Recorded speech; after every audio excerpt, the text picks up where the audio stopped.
And quite frankly, none of us from a professional standpoint would ever go against, this is our opinion. It's not secure. We would not put our family on it. We wouldn't tell anybody to get on it. Not at this time and not in the near future, because there's no plan to fix this that meets the sniff test of being reasonable. Oh, and that's where I wanted to go with this. So obviously the site needs to be fixed simply to make it work from a practical perspective, but then there's the security element. Your sense, to make this site secure, what would you have to do?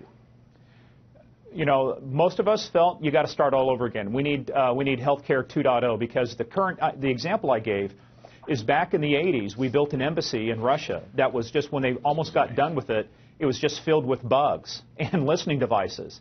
And it cost us $130 million to tear it down and start all over again, because it would have cost more to fix it than it would be to start all over again. And that's the position we're in here. There is no good way to fix this plane while it's in flight. You got to put it on the ground. Morgan, if I hired you right this moment, it's 8:17 on Thursday morning, and I said, how much would it cost and how quickly could you redo this whole site to make it both secure and, from the practical perspective, actually make it work?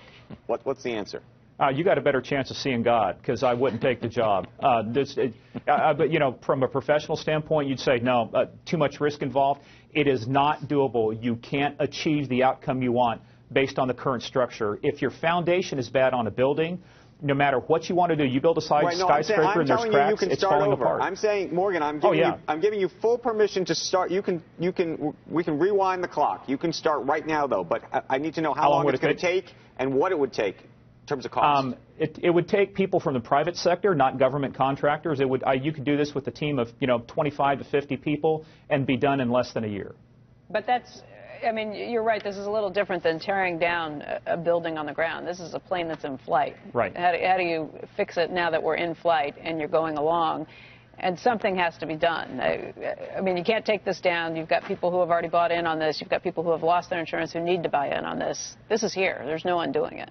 Yeah, well, and see, that's the political discussion. We try to stay away. But to your point, Becky, there's an old paradigm that says if it costs you $1 to fix it before it's launched, it will cost you $100 to fix it after it's launched. And this becomes because of the amount of code and the interdependencies and the complexity.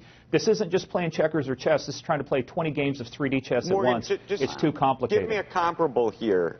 You look at a Google through my Gmail or Apple. How much more, or Facebook or whomever, are they more secure than this? Security is a relative issue, because they're dealing with different standards. If these other sites are just as insecure.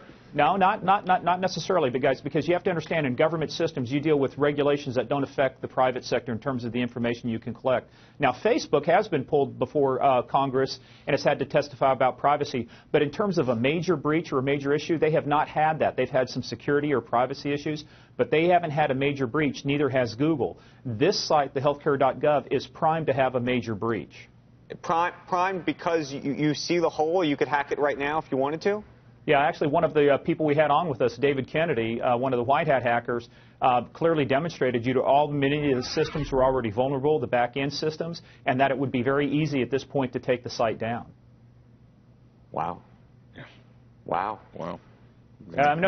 It's not fun news to have, but bad news is not like wine. It doesn't get better with age. If we're going to address this, now's the time to address it. Now's the time to fix it. What would be the cost to start fresh? That would be hard to say, but I can tell you this: it would be far less than the $600 million they've already spent and the potential $1 billion or dollars more it's going to take to remediate and fix it. How much should have this cost from the get-go? If we had hired Eric Schmidt and Mark Zuckerberg to create this site, less than $100 million. So we already spent $600. You think the whole thing should have cost $100, and now you think we're going to spend a lot more just to get it right? Yeah, the taxpayers are going to spend a lot. Yeah. Okay. Morgan Wright, thank you for joining us this morning. You bet. Thanks, you guys.